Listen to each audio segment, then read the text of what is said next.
పెట్టుకో ఏమవుతుందో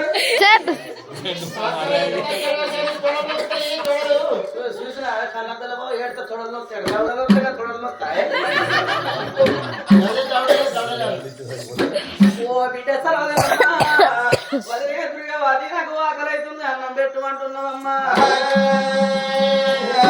నీకు అన్నం పెట్టాలంటే లేవు అన్నం పెడదామని మత్తుగా ఉన్నది కానీ వీటిలో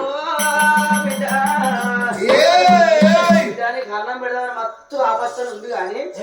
ఇక మా తెల్ల బాబు ఏం చేసింది ఎరికేనా ఇగో మా దాసంలో వాళ్ళు ఊళ్ళో పండుగ అదే దాసలో అంటే ఓ పిల్ల పోరి అని లీవ్ ఇచ్చిండు లీవ్ సెలవు ఇచ్చిండు నేను సెలవు నా దగ్గరకు వచ్చి సెలవు పెట్టి మరి నేను సంతకం పెట్టి నాన్న కాదు ఆయన పెట్టిండు నా దగ్గర